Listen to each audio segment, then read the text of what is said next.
एक तरफ चिराग पासवान विधानसभा चुनाव से पहले अपनी मांगों के तहत भारतीय जनता पार्टी को झुकाना चाहते हैं।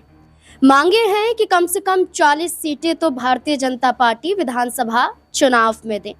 40 सीटों पर अगर बात नहीं बनती है तो कम से कम 20 से 25 सीटें तो ऐसी दें जो जिताऊ हो। ये चिराग पासवान की मांग है।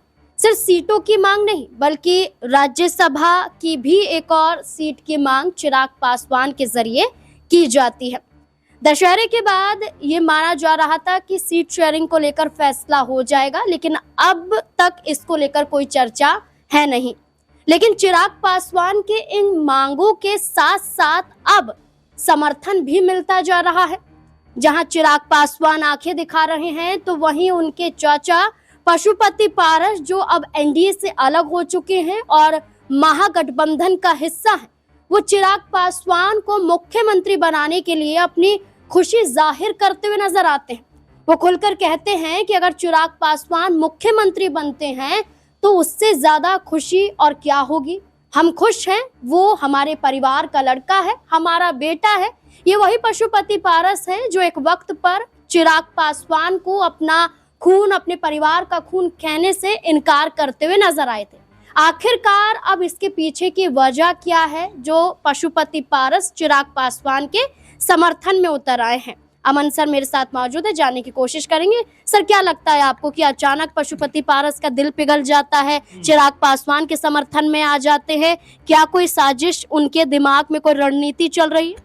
देखिए, बिल्कुल चुनाव आते आते बहुत सारी चीज़ें जो हैं नाज़मीन बदलना शुरू हो जाते हैं। आप देखिए, राजनीति में कभी भी कोई परमानेंट दुश्मन या दोस्त नहीं होता है। और अगर पशुपति पारस की बात की जाए, चिराग पासवान की बात की जाए, तो दोनों एक ही घर से आते हैं, एक ही परिवार से आते हैं। ऐसे में अगर दोनों का मिलन हो रहा है या दोनों एक दूसरे की तारीफ करते हुए दिखाई पड़ रहे हैं तो मेरे ख्याल में ये कोई बहुत हैरान करने वाली बात नहीं है। लेकिन हाँ, ये ज़रूर कहा जाएगा कि चुनावों के ऐन वक्त पर आकर इस तरह से एक दूसरे के बारे में अगर तारीफें होंगी और एक दूसरे को समर्थन देने की बातें होंगी तो जाहिर बातें कयास जो हैं वो लगने शुरू हो जाएंगे कि क्या यहाँ से चिराग पासवान के साथ में अब कोई बड़ा खेल होता हुआ दिखाई पड़ सकता है। क्योंकि जिस तरह की बात पशुपति पारस ने कही और एक अरसे के बाद की, आप देखिए लंबे वक्त से दोनों के बीच में काफ़ी दूरियां दिखाई पड़ती हैं। जब 2020-21 के बाद में पशुपति पारस 5 सांसदों के साथ में एक अलग धड़ा बना लेते हैं और चिराग पासवान अकेले रह जाते हैं, उस वक्त से लगातार दोनों चाचा भतीजे के बीच में आपस में कह सकते हैं कि नाराज़गी देखने को मिली, एक दूसरे से खफा दिखाई पड़। लेकिन अब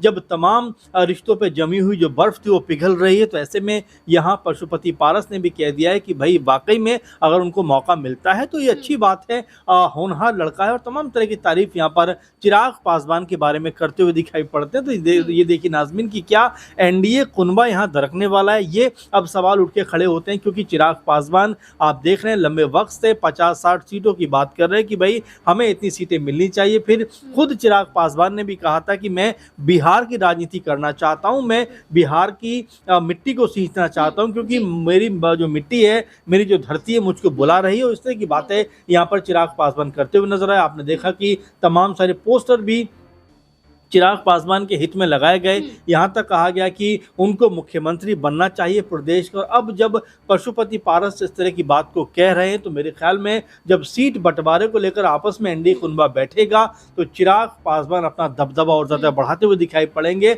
और अगर चिराग पासवान की बात को एनडीए में नहीं सुना गया तो क्या ये माना जाए कि अब पशुपति पारस के सहारे यानी कि अपने चाचा के सहारे वो महागठबंधन की तरफ देख सकते हैं? तो कई तरह की बातें जो इस तरह के बयान से निकलकर सामने आ रही है। लेकिन चुनाव से ठीक पहले जिस तरह का बयान पशुपति पारस ने दिया है उससे राजनीतिक जो हलचलें हैं बिहार के अंदर वो यहाँ पर बढ़ती हुई दिखाई पड़ रही है। बिल्कुल, जहां चिराग पासवान दिलखुश सीटों की बात कर रहे हैं, अगर नहीं मिलती हैं तो उन्होंने कहा कि अकेले अपने दम पर ये पार्टी चुनाव लड़ने के लिए तैयार है। और ये पार्टी 2020 में भी अकेले अपने दम पर चुनाव लड़ी थी लेकिन जीत हासिल नहीं हो पाई थी। लेकिन अब देखना होगा कि क्या इसी के आधार पर पशुपति पारस साधने की कोशिश कर रहे हैं, चिराग पासवान को अपनी तरफ बुलाने की कोशिश कर रहे हैं। आपको क्या लगता है? अपनी राय कमेंट सेक्शन में जरूर दें। धन्यवाद।